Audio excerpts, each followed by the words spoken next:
Yo, what's going on? Good morning, everyone. I'm Seth Miranda. I got Hector Silva with me today. What's up, boss? What's up, Seth? Morning. Morning. And this is 42 West 18th Street. This is not a green screen. This is actually Adorama. So swing on by, say what's up to Maury. He's always lonely. He's over there by the Cannon area. He's a good guy. But we're going to get into some stuff. But before that, I just want to say really quickly, thanks to today's sponsor, Bing, Wacom tablets. You use Wacom. I do. We're going to get into exactly what he does, but basically, if you want to get more tactile with your editing, whether it's graphic, photo, or otherwise, you've got a tablet you can work with a pen. It's a lot different of an experience. Some people find it intimidating, I think. It gets a little like learning curve-ish, but then everyone will tell you, once you get past the learning curve, you're all set. You're all in. Yeah. You're all in. So check that out. We also have a live stream with Anya Anti on the Events channel where she does an hour long of photo editing with a Wacom tablet. So check out Adorama Events right here on YouTube as well. Take that away. And I just want to say thanks to Gotham because they're always fueling us. Cheers, mate. Cheers, mate. Thank you for the coffee. Thank you for coming through. What'd you get? An Americano. That's a small. Yeah, I used to do the Americanos, but I get a little like, I don't know if they diluted it enough. Did they use the right I'm like cold brew, black cold brew, safe. It's always there for me. Yeah, that's a good drink for summer. It is a great drink for summer. It absolutely is. And if you guys want to check out Gotham, they're literally one block north of Adorama on 19th Street. If you could go through the buildings, you'd hit Gotham. So go check them out and tell them we sent you, okay? All right, Hector. If you guys don't know Hector, me neither. No, Hector's within our sphere. He's actually an art director, creative director. He's a bit of a graphic designer. Yeah. And basically he sets the tone for creative projects, whether it's building a team, whether it's walking into a project to elevate it, figure it out, or just kick ideas and pitch things. But you're 100% freelance. Yeah. You're just like, I'm creative. Here's some ideas I have, and let me get going with it, right? Yeah, that's it. That's it? Been doing it for, the past 2.5 years as a freelancer. Before that, I've been doing design for about 15, 18 years, man. 15, 18 years. Yeah. It's So kind of it's been a interesting because I feel like a lot of people go around going like, I'm creative. When you tell someone you're a creative director, a lot of people just go like, oh, what do you just get to like say, I have a cool idea. And then hopefully people will just go with it. But I'm going to show some of your work while we talk really quick. Of course. But first of all, how do you navigate becoming a director? Like someone that actually walks through a project and goes, here's how we should set it as a foundation. So there's, I guess, like in the creative difference design, it's very organic. It just moves. It's not like a set sort of structure. So depending on the project, let's say for the one you were showing before, which was the Fairy Court, I was brought in at Riot Games, and basically they already had a team, and I was basically brought in to expand some of the brand for some of the games. In this case, it's Fairy Court. So once we worked with the illustrators that did these amazing, incredible worlds with some of these heroes, we then took sort of like the armor and the hair and the weapons, and we took all those details and basically just sort of like use them to create frames, UI buttons, words, logos. So that's kind of like the sort of like the process. Well, did they have to test if you're a nerd enough?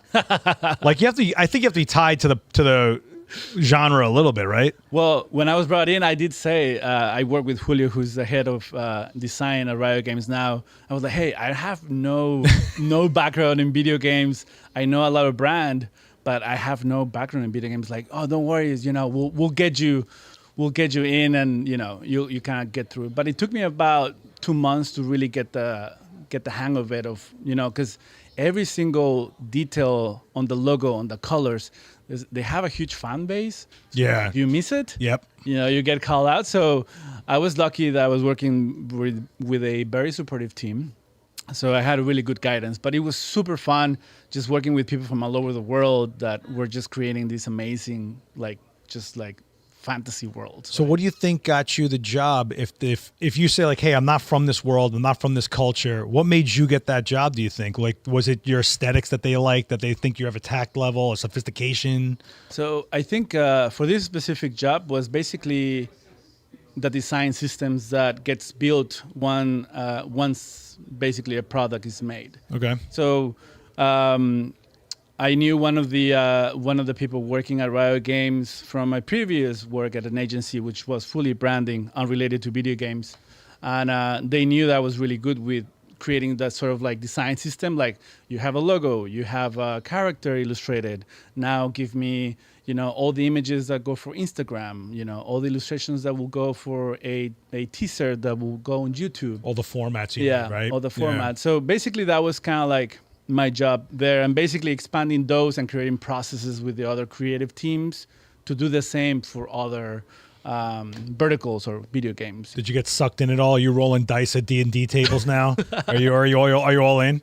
I was all in, actually. I mean, it was great because talking to my family and to some other friends and nieces, and they're all like big fans of Riot Games. Was like, oh my God, you work there? Yeah. Like, do you do the illustration? I mean, unfortunately, I didn't do any illustration work. I'm not an illustrator, but it was just fun to have like a conversation with like younger crowd. Oh, well, yeah, I'm sure it gives crazy you a lot video gamers. Yeah, but it gives you insight, right? When you see the dumb things that, like, not dumb, but like the little things that are you're passionate about. Like, you go to Comic-Con, the smallest thing means so much to some people.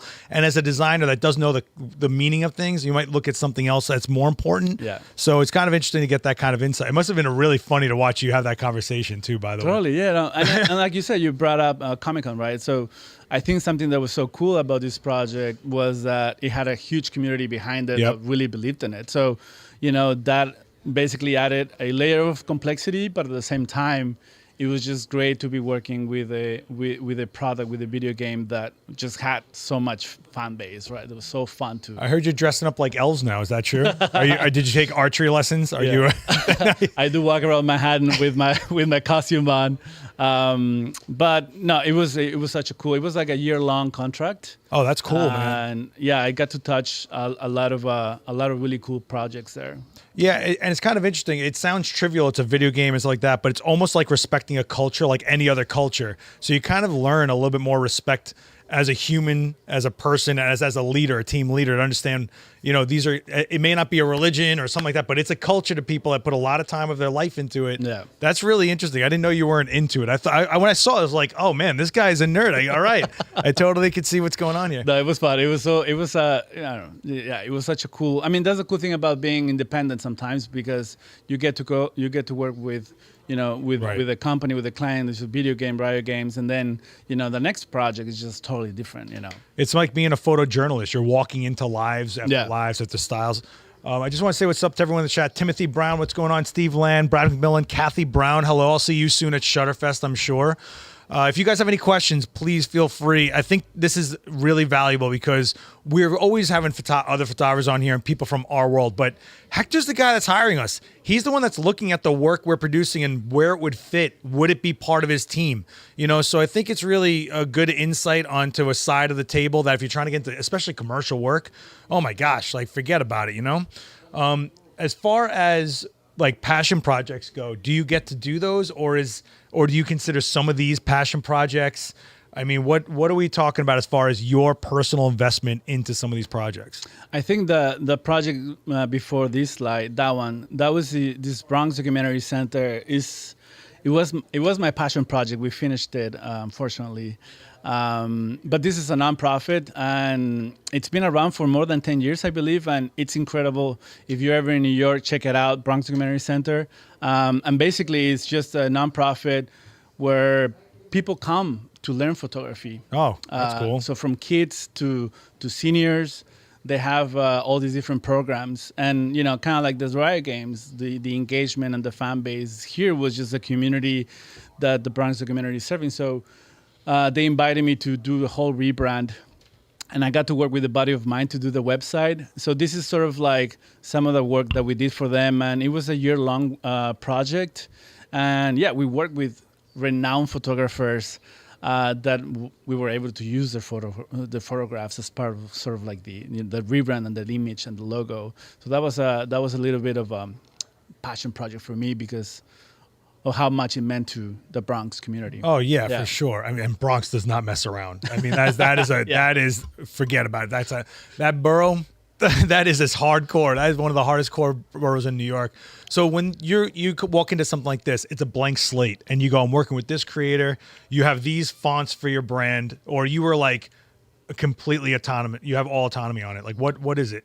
So basically, they had an idea of what the image or the visuals would be, and basically what I did was based on sort of the creative brief that they gave me that included, these are the fonts, these are the colors that we like, these are the photographs that we want to use. And we want to, in this case, they want to really highlight community. So if you notice the red circle, that's basically representing the community the Bronx Community Centers creates. So it's a place to meet. It's a place where people come and learn. So based on that, I created a couple of options for them, and this is the one that they went for. It's a cool aesthetic. Thank you. And if you're someone that recognizes that thin red circle, you know exactly what you're looking at before you dive into it. Yeah. So how long did it take you to go from zero to creation? What does a project like this take? This was a long project. It was a year-long project. All this took one whole year. There's way more brand touch points than this. The website was the longest part, just because it just had a lot of programming, a lot of sort of like training sections, and they also had video on it. And because they didn't have a massive budget, we needed to be very creative on how to use. We know all about that. Yeah, how to use the resources that we had. But I guess to get to this visual part, it took maybe 5 months. Just 5 months. Yeah, just to go back and forth. Let's meet next month. Blah blah blah. So why can't I just go on Mid-Journey in 5 minutes and make this? Why can't I? Oh my God! Are we going to do this? Do you guys want to get into the AI chat? Because I think, especially for what you do, AI is literally a creative director or some sort of interface where you can just be like, I need this. So instead of hiring Hector, they go, I need something for fairy, blah, blah, blah, blah, blah. So tell me where you lie on this AI battlefield we're on right now. That's a good question. I think I share my studio with 3 other creatives. They're all illustrators, book cover illustrators, brand illustrators. And we have this conversation all the time about AI and how it's going to take our jobs. I think, yes, in some cases, like writing, it's a pretty realistic thing that is happening. But in our case, I feel I want to embrace it. Mm-hmm. I want to learn about it because it's not going anywhere. It's going to, as it looks like, it's gonna stay. Oh, absolutely. And it's gonna keep developing, and it's gonna keep learning. So I feel, personally, I want to learn more about AI and how I can bring it into my process. Right now, I've used it on a couple of projects, mainly the conceptual stage. Yeah, like a tool. Like a tool. Yeah. But as for final product, I think AI doesn't really do a good job in including the human element, right? You get all these amazing results, super polished images, but you still don't have that human emotion touch, right? So I think that's kind of like my take. I feel like if you're in this sort of world where you want to reject it, I feel like, just try to learn about it a little bit more and see how it can help you in the process. Part of me feels like we're in a race right now, like a race to have the Hector Silva brand be valuable so that they come to you as the art direction as opposed to running to an AI, right?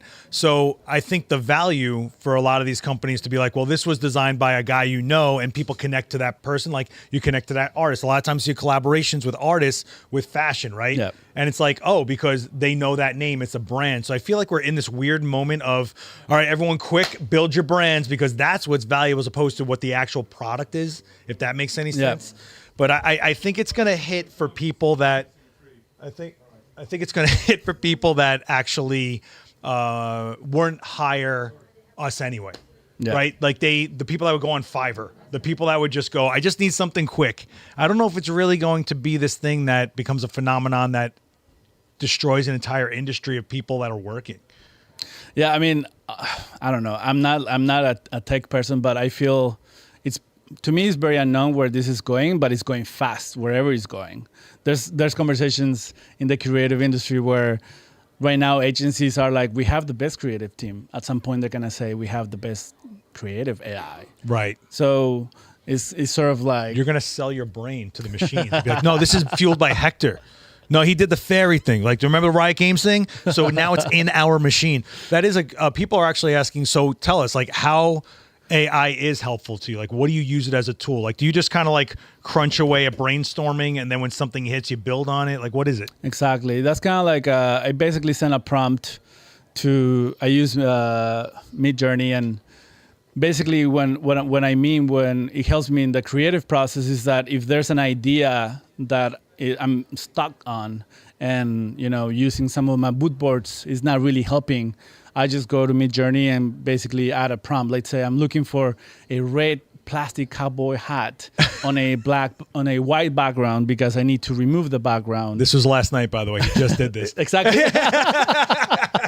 Yeah, it was a long nighter.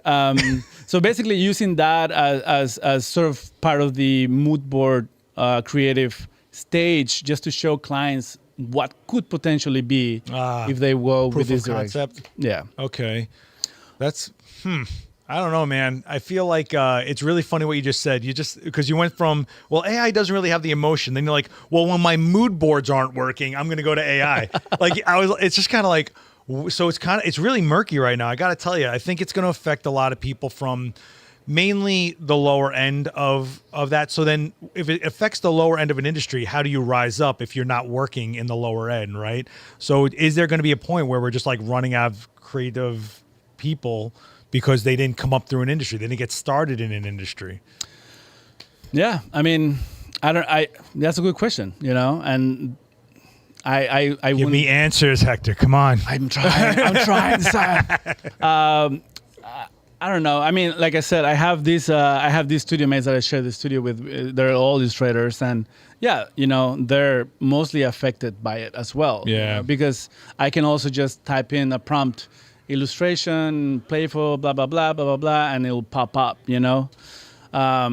To them, one of them is using this product as this technology as also a creative process to help her sort of like get to the next stage when she's stuck. Maybe she's working on a tight deadline and she needs to create some really quick mood boards. So I mean, to me there's no like a straight way to give you an answer on how you use it. This is fairly new, but I'm learning more about it. We all are. Yeah. Someone actually is asking, what are you using to create a mood board? In terms of how I present it, or I guess what are you using to gather? You have a blank slate. You got to get a mood board together for a concept. Are you ripping magazines apart? Are you just kind of doing Pinterest? Like, is it really that relaxed that you're using Pinterest and like Instagram, or are you like curating it? Like, what are you going through? Yeah, Pinterest is a big one for me. Really? Yeah. Yeah. But I got to tell you, normally my images ended up on Pinterest.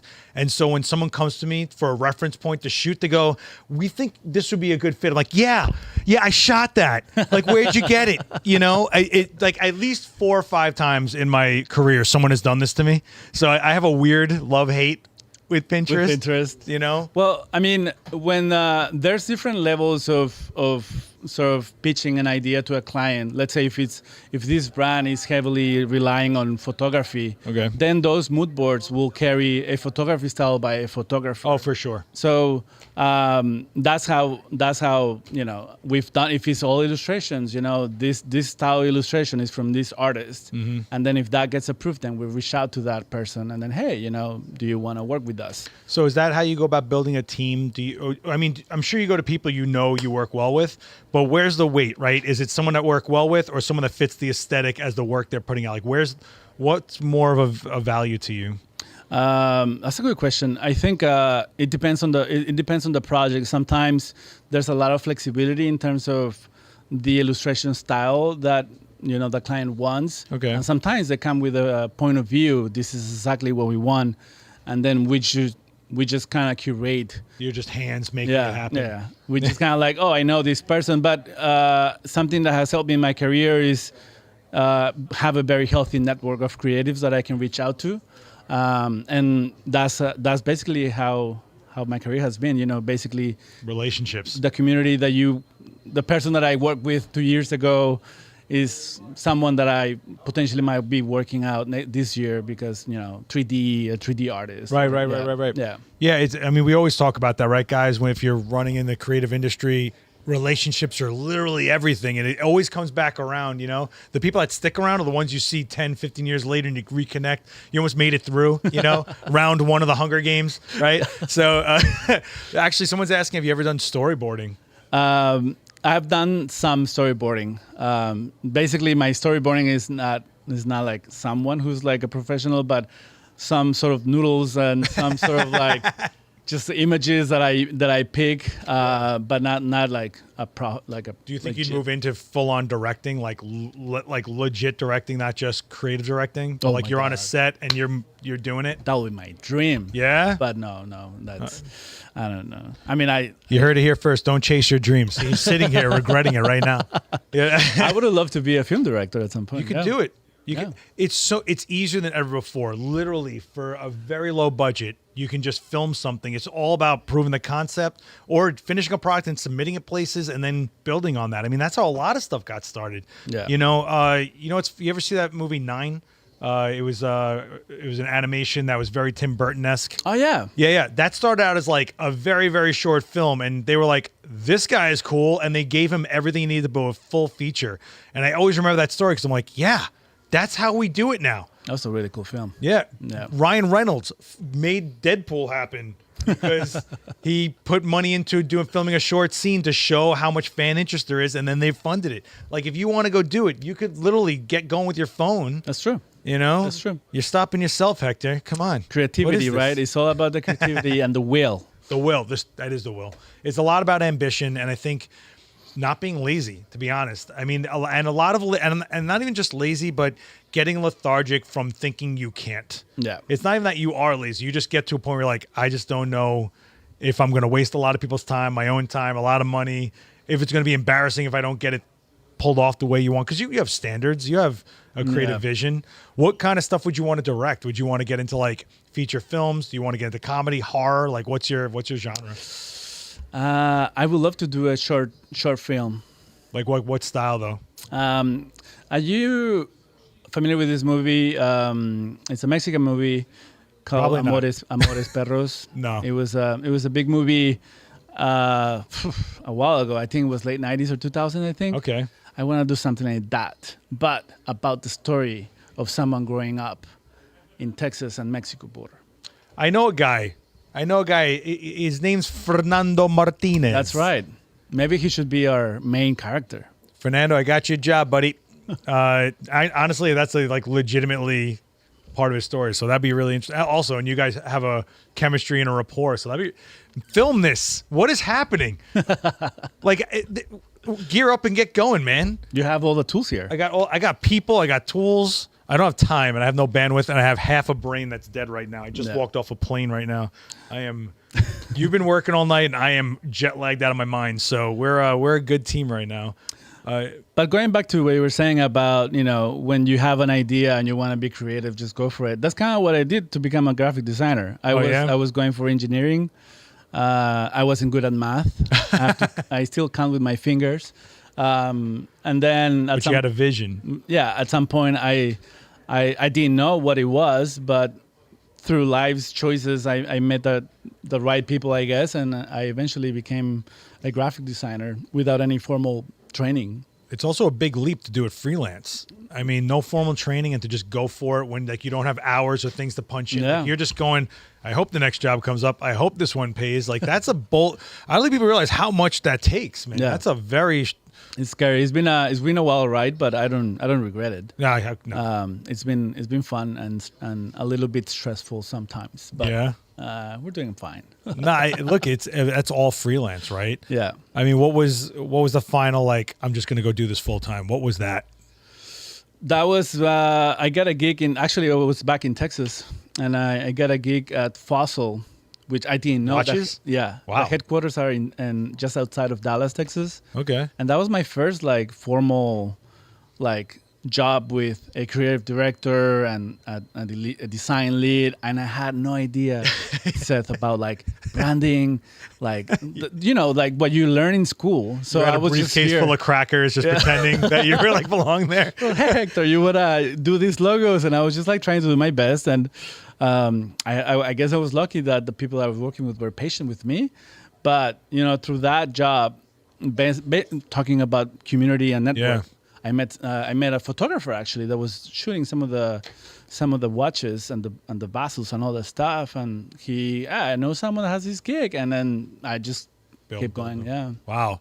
Yeah, but I think it has a lot to do with demeanor. You know, sometimes when it's not a high pressure job, they just want to work with people they want to work with that will do what they need them to do. I mean, I work a lot with makeup artists, and I can tell you there's plenty of them that are amazing. Yeah. But I will not hire them because I know they will show up an hour late or I know they'll give me a hard time or something like that, right? But then there's some that I'm betting on. I know they'll get better, but they're grateful for the job. They appreciate it. They're great to have on set. And when you're working with people, it shows in the work. Yeah. Like you could see how much people actually want to do that project as opposed to like, all right, we got to get this done, you know? Yeah, you're right. And, going back to how we build teams and stuff, that's what I look for in terms of creating a team. Sometimes obviously having very talented people is super important. But to me, at the end of the day, I want to work with someone that I enjoy being with, because some of these projects require to be more than 9 hours. Oh, yeah. Working, meetings and someone who's, chill vibes, is basically what I would pick. Teams are tight, man. People don't understand. Creative teams are tight. You're literally hive minding a little bit. You know what I mean? Yeah. So I have this idea. I've always had this idea. I think you'll be into it, right? And I'm not crazy. Don't start this. Speed dating for creative directors and producers. So you just get creatives to just go from table to table, introduce, get a vibe check, drop a book, talk, and then get callbacks. Because I think it's very sterile to go through social, to go through websites, but it's really, a lot has to do with this. I don't think people get that. Not networking parties. I'm talking like straight up speed dating style. I like that idea. We should come up with an app or something. Yes. Oh my God, I can retire now. Let's do it. Let's run out of here. I think actually an app. Huh. Yeah, but I think I should have kept that for me. Man, someone's going to steal this right now. It's on Shark Tank as we speak. There's a bunch of questions in the chat, actually. Brad's asking, Pixar-style directing, animation, or live directing, what would be the type of directing you'd like to get into? So I guess person, like live filming, or animated? Oh, wow. That's a really good question. I feel like you'd be animated all the way. I feel like you'd have a I think animating will be the one, yeah. Yeah? Yeah. I feel just so much freedom in creating worlds that don't exist, as opposed to, working in a real set, right? But I've seen some of Guillermo del Toro stuff, where it's some even stop motion. It's just like a magical experience to see behind the scenes too. Oh, that guy is magical, like unbelievable. I love Guillermo del Toro, and he's so committed to the craft. Yes, and the community. I mean, he showed up to an award ceremony with a fever because he had to see this guy he loved win an award. I was like, man, this is amazing. I forgot what I was going to say on that one, but I was in a movie theater watching. I don't know if it was a Disney or Pixar, and I forgot which one it was, but it was a Mexican-based storyline. And all the characters were looking like Picasso paintings. And this woman next to me just kept on saying, "This is so ugly." I'm like, it's Cubist. They're making a reference to Picasso. It's just amazing how references can hit totally hard for some people and completely miss others. I'm like, it's not ugly. It's Picasso. Oh, it's just crazy to me. Oh, there's more questions in the chat. Look at this. You guys are killing it right now. So, oh no, I guess we already answered that. All right, cool. If you guys have any other questions, this is really what you guys should be hearing from the inside of who's looking for you guys to go be part of it. You know what I mean? So where do you think we're going as far as mediums go? Do you feel that being a creative director, we're kind of limiting ourselves to so much short form? Do you think that we're going to get tired of it and go to like a long form? Even if it's graphic design, we're flying past it so fast, do you really always keep that in mind? Like I have to get it has to catch. Yeah, that's a good question. I think when I work on projects, I definitely don't like projects that feel overly digital sometimes. That just What's that? Meaning like, how can I say? Over digital, basically, that feels that there's no sort of like the human warmth connection to it. Yeah. Like if there's a brand campaign, I would like to have some sort of like live people behind it shown. Okay. Sometimes everything is too 2D illustrated, as the trends, I guess, like a couple of years were in terms of rebrands. You see a lot of illustrations 2D, but sometimes I kind of miss the human touch in this sort of like rebrands that happen. So I So like what's to a human touch? What do you consider human touch? What would be a good campaign? Actually, I should have thought about this. You've brought up the human touch so much, and I think if it's not an actual person being genuine, if they're reading a script or whatever, like it's very hard to have a human touch to things. Well, you can accomplish sort of like a more approachable human touch by maybe if you have illustrations, they're rounded and friendly and approachable. Okay. My work sometimes has a lot of shapes. Organic Yeah, shapes. you have a lot of geometrics. You're right, though. You really absolutely do. Actually, I'm trying to let me pull one up because there was one that's. I mean, like, dude, what are you kidding me? Like, literally all shapes and geometrics, and then there was. But they're morphing. They're morphing. They're morphing Power Rangers. I mean, this one out of everything you've shown me feels the most digital by your definition. I'd say. Yeah. You know. That was at Now This News. Yeah. Couple of years ago. But yeah, I mean, very, very. I mean, so for example, here, I guess like, although everything is very geometric, you have some like very bright colors, but you still see people interacting with the brand. Got it. Like let's say like that website on an iPad, you see sort of like the motif of the brand, which is this sort of like trapezoid or triangle. And then you see the person being framed by it, So that's kind of like what I was going with sometimes, gotcha. or the woman on the left. Sometimes I feel like a lot of the rebrands miss that mark in terms of bringing in people. I think a lot of people that you cast for this, people reflect and go, I could see myself engaging, and that would be me. And that's what like part of it. Marcus is saying he hates being late to these. Yeah, Marcus, you're saying that YouTube didn't serve it up to you. You guys have to hit like on these things so that YouTube knows and sends it to you. Be friends with the machine. Don't be afraid. We'll all be batteries for the machine one day anyway. Just get used to it. No, but seriously, guys, if you can hit like, it really helps out. Is there any projects that you're chasing right now that like this seems, you're working consistently, but is there something out there that like you've been knocking on the door for years, just hoping like, come on, Nike, like give me a shot?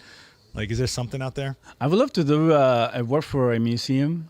Yes, that's dope. I tried to work for a museum. You did? I tried to get a job. The Met had an opening for a photographer. Oh, man. And they were like, you could shoot all these it's very referential. You have to be color accurate, all this stuff. You're shooting all the paintings, all for archive. Yeah. And I was like, I could do that all day. They're using Hasselblad systems and all this stuff. And I was like, yo, and so I went crazy enough to find out who the photographers on staff are. And I was just trying to reach out through our community, be like, yo, like, let me get in.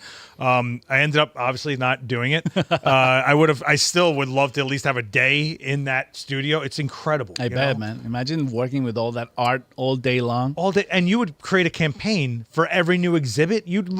I can't imagine how much fun you'd have. That would be wild. I would love to do some stuff like that. Oh man. What, do you have a period of art that like you constantly lean on? Art Deco, Renaissance. I love the Renaissance. Yeah. Just because of some of like the massive paintings from back in the day, we're doing some stuff. And then there's this whole movement actually of graphic design trying to be less sort of like modern Swiss design and more like relying on the design from Latin America is bringing to the industry. Okay. So I'm very interested in sort of like where that's going. But in terms of art, I don't know if architecture is art. Absolutely. But I love architecture of all types, Whenever we travel, I can't help but like notice how a specific city has a specific look. Like I just came from Atlanta. I'm like definitely new modern tech, style. We just came from Tokyo. Unbelievable architecture. New York still holds some classic.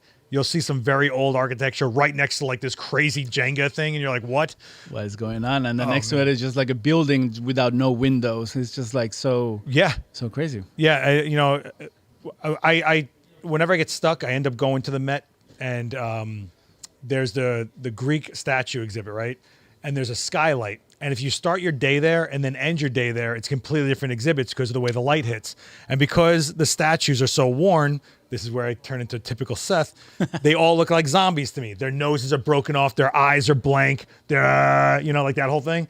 So I always get really like psyched up when I get seeing that. And then I always wash my face with German expressionism, that real like darkness. And I'm just like, all right, let's go back to this. I just respond to that kind of stuff, and I think it's really interesting when you hear people that don't really get into the art or like the history of what human has created, and then you hear what they like, and you're like, that's just a modern version, exactly, of blah. Yeah, go find blah and go find your version of it. Yeah.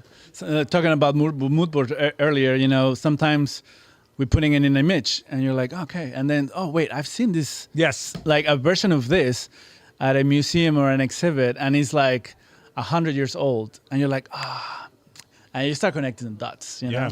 And that's quite amazing. It happens with music, with film. Yes. I guess with everything, right?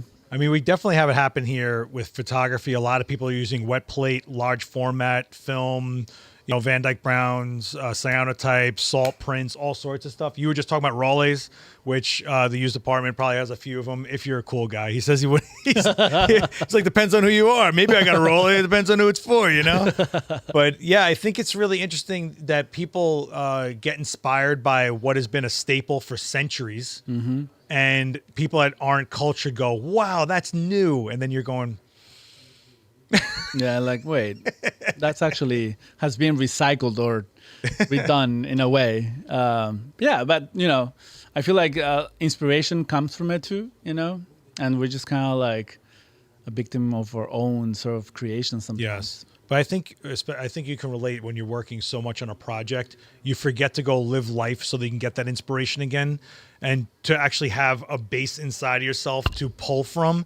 You're stuck in the bubble of this project, doing this, and then you go, man, I haven't been outside. I haven't had a human response to the world, and I think you have to find a balance in that. I think it's really easy to get stuck inside. I agree. Just chasing checks for a minute. You know what I mean? And you touch a really interesting subject, because I went through sort of that process a couple of years ago where I was so burnt out. Oh, yeah. And design for me is basically the only thing I know. So if I ever I've gotten laid off. Okay. If I got laid off and then I was like, what else would I would do? I don't know what else would I would do. So I started taking carpentry classes. Sick. Something that, work with my hands. Get a job at IKEA. I get it. Yeah, exactly. Well, why not, right? So that was sort of like how I channeled a lot of the creative energy that I was just solely putting on design. Nice. And now with carpentry and building, it's like now this is giving me more energy to do design, or more inspirations to do design, how mortises connect with the tenants and all that stuff. How letters sort of connect to, you can come up with a whole typography set, Yeah. talking about how you connect and join wood. So there's kind of like... You're thinking different, yeah. Yeah, you're thinking a little different. So it gives me the space that I didn't know how to sort of look for before. Yeah. Before it was all about design, the presentation, making sure it's cool, making sure to sell the idea Right. to the CEO or the CMO. But now it's just like, hey, I don't take it as seriously, and I enjoy myself a little more. Well, you build a repertoire, you know what I mean? So you have that. I mean, I remember, look, I'm not a fashion person, right? But I really appreciate fashion, but I couldn't get my head around it. I just appreciate it for the art form and all that stuff. So I took a sewing class. I found here in New York, if you guys just buy a sewing kit from Mood Fabrics, they give you a whole sewing course for weeks. That's pretty cool. Yeah. So at the end of it, I started noticing things differently in garments. So when I did get the rare fashion job, I was focusing on different things than if I were like, yeah, they look hot. No, that's really a hard thing to achieve, or this is a rare type or whatever. And I'm like, whoa. How the seams connect. And, oh, yeah. Yeah. And that's with anything. I mean, when I rode BMX, you were like ramp and street. And then I was like, let me ride trails and flatland. And then you start seeing your style morph. It's with any type of anything. Just take a left every now and then, Yeah. I always tell them if they get stuck, shoot black and white for a month. Don't touch color. Just get your head to think different. I know a kid that started taking language lessons in languages he'll never use just to make his brain work different. Wow. And just see if he can break some rust off. And I'm like, that's an interesting idea. Yeah. I think it's a lot of pressure being a creative. It is, yeah. Especially nowadays, especially in the creative industries, it's a bumpy, crazy roller coaster. Yep. So having some way to channel some of the creative, like, energy that you have, or maybe even some stress, it's super, super important to have that. So what do you ever do anything for like a team building? Like if you feel like you guys are all talented, but for something's not gelling, do you try to do something that'll get people tighter as a team when you're directing all of them? Or you're just like, this is not working out, let's get rid of these 3 guys? Oh, so sometimes more meetings now. Oh yeah, is it really? Yeah. You just give them, you do American Gladiators in the office and you're like, whoever gets through this, man. No, I've been in places where we take a trip like we go to a museum, as a group, and we just That's talk, so wholesome. and just talk about art or not, or just walk around by yourself, depending on the personalities of your team. But we do that stuff. There's this amazing place upstate New York called Storm King Ranch. Oh yeah, I know Storm King. Yeah. Sometimes we take a bus up there, and just go and just walk in among trees and beautiful sculptures and art and stuff like that. More so in the digital Zoom era, we sometimes try to play games, but That's kind of funny. But like you said, the personal sort of connection. You want to take them someplace local that's kind of crazy? Pilgrim State Park. It's a half closed down insane asylum. And it is wild. Go be safe about it though. But it's don't go after dark. Actually, it's cooler after dark. I don't know. I'm just I knew a guy who got a payphone out of that building, and it's the craziest looking payphone I ever saw. I'm like, whoa. But yeah, I think going exploring together is definitely. I mean, look, me and Fernando just did team building in Tokyo. We went around everywhere, but it's really hard to work with others when you're creative, I think. Sometimes you're so isolated and you work with your hands and yourself to make something. But to do teams, if you have 2 different aesthetics or 2 different viewpoints, you're almost competing with, well, what's the dominant viewpoint? I guess that's where you come in as a creative director. Exactly, yeah. So a lot of the times as a creative director or lead in a team, is not really necessarily designing. It's more about the people and making sure you create the spaces for them to create. Oh, that's interesting. And making sure obviously that whatever is being created is hitting the mark in terms of what the project is required, or the goal is required. So yeah, like if there's some stress or some tensions, I have to come and sort of like talk it out. Or so you're a babysitter. Sometimes, I mean, did you steal his truck? Do you do that? And sometimes making sure everyone's voices are being heard, making sure everyone's been seen, because in branding, sometimes deadlines are super crazy, and it's really easy to sort of like not really hear people out, just because it's just so fast. So having that sort of like mindfulness about your team is super important, at least to me, Well, I think you're probably going to have a lot of clients that don't understand the process, and they're like, well, I went to you, give me something, right? It's like, what? Yeah. It happens to us. We got to do videos at the drop of a hat when something comes out, right, Fernando? It's like that scene out of The Town where he's like, all right, you can't ask me any questions. People are going to get hurt, but we got to go right. Okay, whose car are we taking? You got to have those kind of ride or die people. Yeah. Do you think you'll at some point just have a steady team and it'll be like the Hector Silva team and these are the people and you're coming to you? Or are you really looking for the teams to wander into to build? I like the second. I like working with different people. Right now, in my studio, my wife is my partner also, and she does all animations. That's convenient. Damn. Whoa. Yeah. Animations, 3D stuff. So plot twist. Sometimes, sometimes like our work comes together. Man. So we partner up, and if the project is bigger, we bring an illustrator or a web designer or a web developer. So we're always working with different people from different parts of the world, which is also really, really cool. That's very cool. So that's what I enjoy the most, just getting to know other people. Obviously, once you build a relationship with someone, it's always nice to have that, because you don't have to walk the unknown. But for the most part, it's pretty cool just to keep that sort of like new team building coming. Yeah, every project. don't you get it? Like, I would be so frustrated with the kind of getting to know period over and over again. The kind of getting to understand how someone reacts to things, or like you don't get it. That would drive me nuts. That's like a new relationship. Yeah. Yeah, I mean, it adds a layer of complexity, I guess, to the project. But I guess maybe it comes down to personality. I'm sure some people just love having their pack and their team, set all the time. But sometimes these people are also freelancing and they're working on other projects that are available. So it's also making sure that people have the right bandwidth. Do you and your wife have similar visions, or is a lot of back and forth? Boy, that's a touchy subject. Oh boy, is this is couple counseling going on here? It's like you drop a pencil in the middle of the floor and you just both run for it, Yeah, we actually creatively we're pretty aligned. Okay, it's more on the what you do, man? The admin. Okay. The admin part of the project, which is not the fun part. It's not the fun part because we do our own admin. So we are our own project managers, we are our own producers, and we also are the ones creating. So creating is fun between us two. The admin is the part where we sometimes don't really. Well, you said you'd be into directing something and you'd be into doing something animated. So have you ever thought about just having like a long-term ongoing passion project together of like she's animating, you're directing? You could just start a YouTube channel for just that and like just let it be there, let it exist. And it's just like something just for you guys. That would be so cool. Yeah, you could do it. It's amazing the era we live in. You are the only thing stopping you now.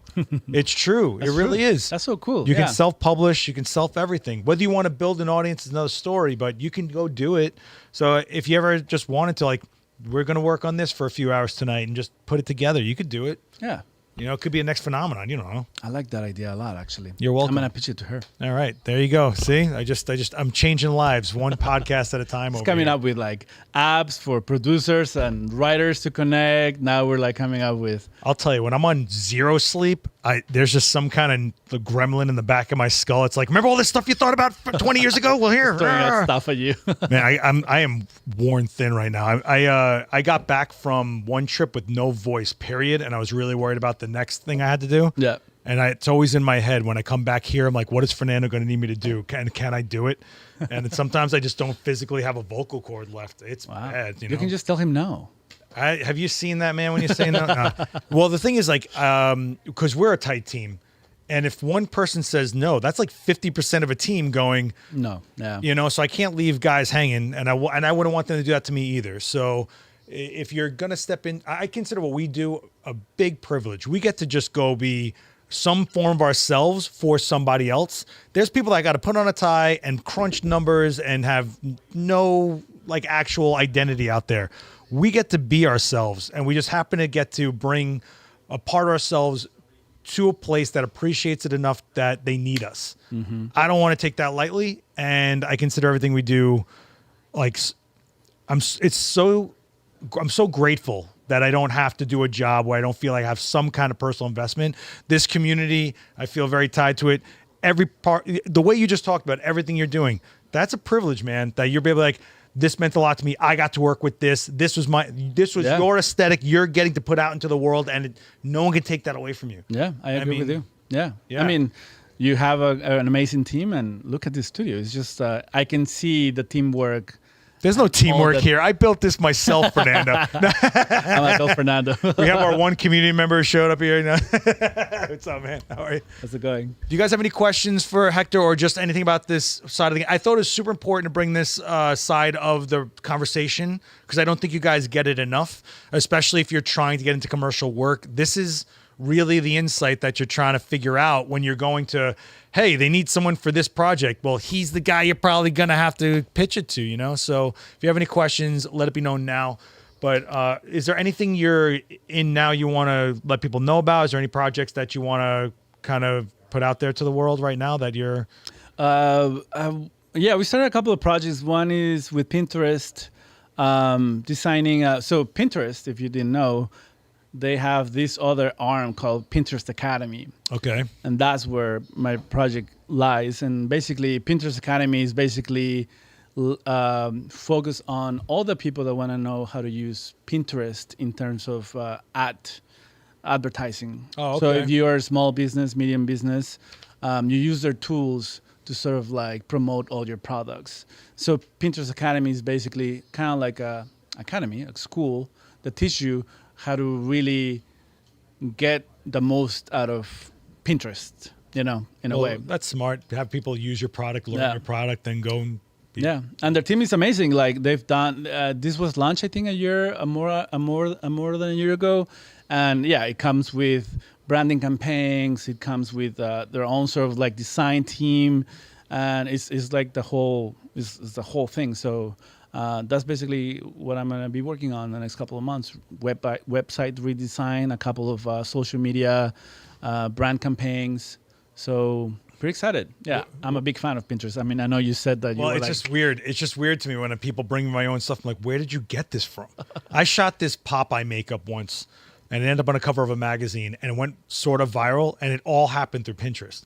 And so I kept on seeing this on people's Pinterest boards everywhere I went. I was like, and I'm not making any extra money out of it. And I'm like, what's going on here? But I guess I would like to see more where the source came from prominent, and give some credit to where it originated a little bit. I agree. And that would be great. But if someone screenshot it off my Instagram and then put it onto Pinterest, there is none of that, right? Yeah. So I wish there was some kind of way, which I guess is what blockchain is trying to do right now. Hopefully we'll get there one day. Is a question in the chat. Do you run into any? Oh, Michael, what's going on, man? I saw you at WPPI. Do you run into issues where you feel like your work looks similar to another brand? And if so, how do you work around that? Interesting. Oh yeah, we've come upon a couple of instances. So one thing that to avoid that is that we generally do a brand audit. So basically, once a company wants to do a new logo and a new everything, we looked at their competitors, and we looked also sometimes companies that they inspire to be to make sure that there's no overlaps. But like to our early conversation, sometimes like it's hard to really create something that is so new that it does not link back to. So the B might be some sort of similar, and we get those feedback a lot from the rounds of check-ins with the client. Sometimes they'll say like, "Oh, that B looks like this other company," so now we need to make it Retool it. Yeah, exactly. It's just like music. How many times people have gone to court over, that's my chord. It's like, there's only so many chords, man. There's only so many colors out there, Man. No, Kathy, we appreciate you being part of this. Please. Thank you so much for being part of it. Technically is asking, if you're wanting to get into advertising photography, what do you recommend we do? I have experience in fashion and events. Oh, I mean, talking about community just a couple of minutes ago, I feel like, one way that I would do is just reach out to whatever your community is of photographers. I mean, that's how you get into the business. That's how you get seen. That's how you that's how you start building a network. Because I've done a lot of like cold email, like reach outs. Ugh. Like, hey, I'm available for the next 3 months, blah, blah, blah. If you haven't, sometimes, I mean, it's good, but still like most of the work that has come to me is basically to us. Is basically because I work with someone, like we were saying, or I met someone, or someone recommended me, word of mouth. Right. So I think being involved in your photographer local club or I don't know, hangout. Assist. Just go assist. They see how you work. It's basically a job interview with your hands-on experience. I can't stress enough helping and assisting other photographers. And you get it as a commercial person. Now you have commercial experience, and if they have overflow, they kick you a job. Mm-hmm. They actually said they're thinking of partnering with other photographers to come up with ideas and share the studio cost. That's a good way as well. That's what I do. Yeah. I mean, collectives and stuff like that, it happens, but I was bringing the story, but a long time ago, I worked as an assistant for a guy who said, always work with people that you feel are better than you, because you're always striving to match rather than this. And I think assisting is a good way to humble you, no matter how far along you are. Dude, Joe McNally helped me sometimes. Like, what are you, crazy? Get out of here. But I'm sure you have mentors and stuff that you would jump in for a second if they needed you or whatever. Yeah, totally. I mean, you touched a great point. I feel like when I'm building a team, I want to work with people that are actually way better in the craft than me. Yeah. Because that's how I've learned so far. And, obviously not having a formal sort of like design background, that didn't really help at the beginning, but hanging out with people that were super talented was definitely kind of like the way that I was able to move in this space up, I guess, right? Yeah, but it also keeps your ego in check, which makes people want to work with you more. Yeah. Humbling yourself. Just it's crazy how fast people get like accolades within themselves, and it's like it's like, whoa, hey. I think creators are just so prone to egos because we're basically creating all the time that people are like, look at what I've done. Look how amazing. Like hold it down, bro. Yeah. Like, geez. You get you get to meet a lot of those as well. Oh man, Hector, this has been crazy, man. We were basically cleared the hour. You believe that? Wow, that was fast. It was fast, right? It was great. Thank you so much for having me. Thanks for coming through. I appreciate it. And I think if you guys if you're watching some playback, throw some comments down below. Hector will definitely check it out when he's working at 2 a.m. going, I can't unlock my brain. Let me see what they said about me on that podcast that time. But be nice. But, get out there, jump on LinkedIn, see who the creative directors are and get a sense of their style and do you fit that style or whatever.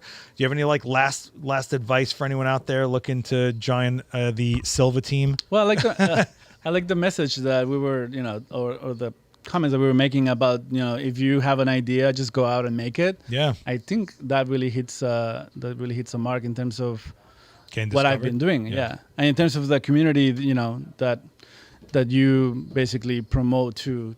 So yeah, if you have an idea, go out and make it. If you want to break out into photography or film or design, reach out to your local community.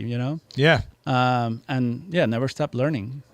Where can they submit their work to Hector? Oh, geez, that's Fernando. Oh, geez, that's. You were back there the whole time? I thought you were upstairs. I was like, man, he abandoned us. It's like, did you hear the part where we want to make your movie? Okay, yeah. You did? So. You need to go through some casting first, but you need to go through some casting first.